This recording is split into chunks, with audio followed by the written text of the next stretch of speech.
America यानी Donald Trump Iran पर हमला करने की कोशिश कर रहा है, लेकिन आगे की बात कहूंगा तो हंसी निकल जाएगी। रिपोर्ट यह बता रही है कि अमेरिका ईरान पर लिमिटेड हमला करने की तैयारी कर रहा है। अब कोई गुलाबी सुअर से पूछे कि जब नीचे से पीछे और पीछे से ऊपर तक का जोर लगाकर ईरान पर हमला किया, तब ईरान का तुम उखाड़ कुछ नहीं पाए, तो जब तुम छोटा हमला करोगे लिमिटेड, तो ईरान डर जाएगा क्या?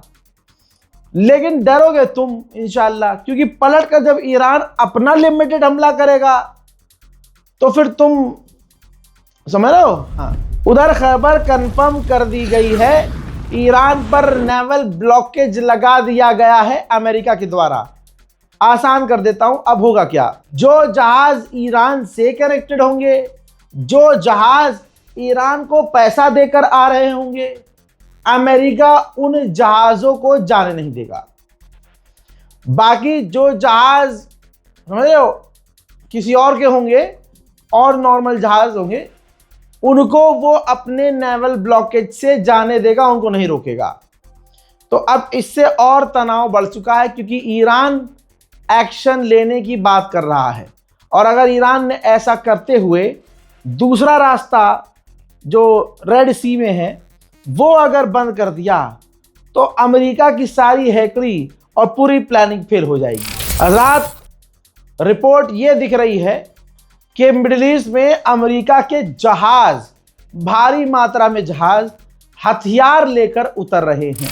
ईरानियन ऑफिशियल ने मक्खन लगाया है और बहुत अच्छे से बजाया है ट्रंप को।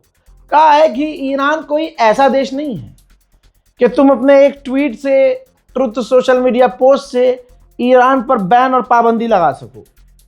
जैसे अमेरिका को नाकामयाबी मिली स्ट्रेट ऑफ हॉर्मुज खुलवाने में, ऐसे ही हमारा रास्ता बंद करने में भी अमेरिका को नाकामयाबी ही हासिल होगी। वैसे भी ईरान का जो मकसद है कामयाब हो रहा है।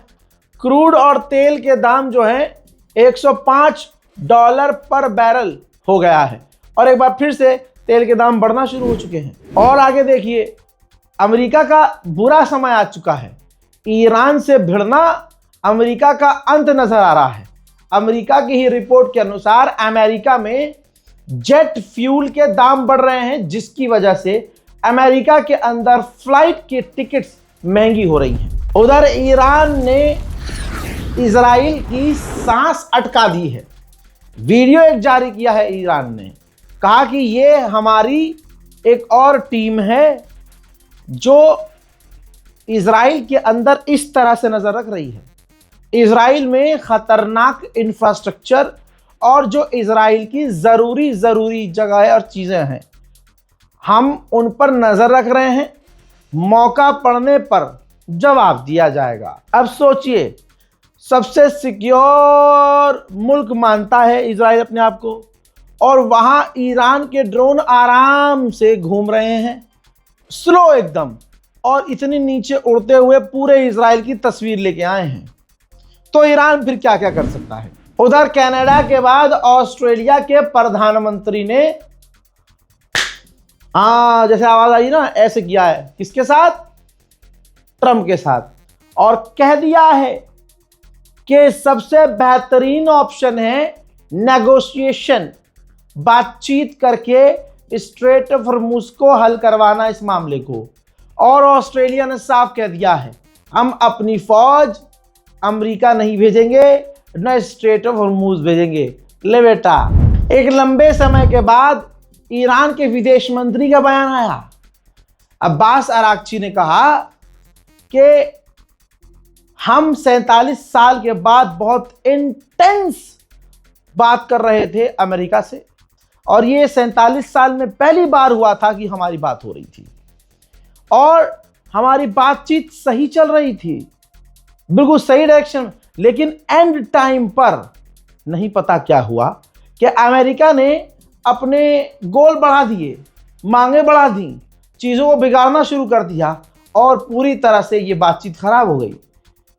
अपने पूरे इस इतिहास में अमेरिका ने लगता है कुछ सीखा नहीं है। उधर गलीबाफ खेल रहे हैं बढ़िया। ईरान के पार्लियामेंट स्पीकर ने ट्वीट किया है और दाम दिखाए हैं लाइव। कहा कि एंजॉय करो, जो गैस और तेल के दाम बढ़ रहे हैं, मज़ा लो अभी और ये दाम बढ़ेंगे, क्योंकि अमेरिका जो नेवल ब्लॉकेज लगा रहा है इससे तो और दाम बढ़ेंगे। उधर ईरान के पार्लियामेंट मेंबर ने ईरानियन मीडिया पर ऐलान कर दिया है कि दुनिया देख रही है कि पूरी दुनिया का चौथा सुपर पावर देश ईरान बन चुका है। इस बात पे कोई शक नहीं है। उधर कनाडा की टॉप जनरल ने कहा है कि हमें एक बड़ी जंग के लिए तैयार रहना चाहिए। ईरान एक ऐसा टॉपिक है जिस पर वीडियो बना दो, व्यूज आ जाते हैं। जिस झटुल्ले को कुछ पता ना हो वो ईरान से जंग की बात कर दे, फेमस हो जाता है। कनाडा वो देश जिसको एक झापड़ मारकर अमेरिका कल तक अमेरिका का 51वां राष्ट्र बनाने की धमकी दे रहा था ओपनली, आज वहां के कमांडर कह रहे हैं कि हमें बड़ी जंग के लिए तैयार रहना चाहिए। कर लो तैयारी, कोई दिक्कत नहीं है। ओबामा के टाइम भी ईरान के साथ डील हुई थी, ओबामा के ऑफिशियल्स ने की थी। 12 साल लगे थे जब न्यूक्लियर एग्रीमेंट में ईरान बड़ी मुश्किल से शामिल हुआ था। उस टाइम जो ओबामा के साथ की जो डेलीगेशन थी उसके एक ऑफिसर ने कहा है, ये रहा बयान, कि हमें 12 साल लगे, 12 साल जो ईरान से हम जाकर डील कर पाए। आपको क्या लगा था ऐसे मुल्क से आप 21-22 घंटे में डील कर सकते हो? अरबों ने अमेरिका का पेशाब हमेशा चाटा। आज अगर वो देख रहे हैं कि अमेरिका हमें बचा ना सका तो पलटकर अमेरिका को ये 2 क्वेश्चन कर भी नहीं पा रहे हैं। अब जब उन्होंने देखा कि नेवल ब्लॉकेज खुद अमेरिका ने लगा दिया, ये तो और मुसीबत हो गई। जो एक आध जहाज निकल रहे थे अब वो भी नहीं निकलेंगे। तो अब बजाय अमेरिका से सवाल करने के ये पहाड़ों पर भाग जाने वाले अब ये कोशिश कर रहे हैं कि कोई दूसरा रास्ता मिल जाए, और अब इन्होंने हार मान ली है। अब ये स्ट्रेट ऑफ हॉर्मूज के बारे में सोच ही नहीं रहे। अब ये कह रहे हैं कि भाई अब तो ये हाथ से गया, अब हमें कोई दूसरा रास्ता तलाश करना होगा। हजरात, रिपोर्ट यह है कि रीजन कंट्रीज पाकिस्तान के साथ साथ और भी कई मुल्क कोशिश कर रहे हैं ईरान और अमेरिका की ये लड़ाई का कोई हल निकल जाए। अमेरिका की गरीबी समझेंगे आप इस जंग में जो ईरान ने हाल किया है।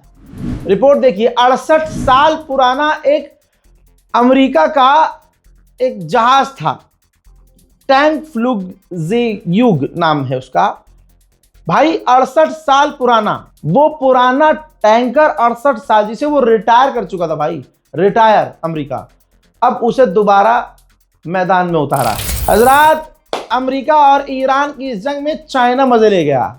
वियतनाम के सिर्फ 400 किलोमीटर दूर इस 40 दिन में उसने एक आर्टिफिशियल आइलैंड बनाया और उस आइलैंड पर कब्जा कर लिया, और अमेरिका गो करता रह गया। अमेरिकी इंटेलिजेंस की ये 12वीं या 15वीं रिपोर्ट बता रहा हूं, जिसमें अमेरिकी इंटेलिजेंस ने कहा है कि ईरान के पास अभी भी इतनी मिसाइलें हैं जो अंडरग्राउंड है कि उनको निकाल कर अभी भी वो 1000 मिसाइलें लॉन्च कर सकता है।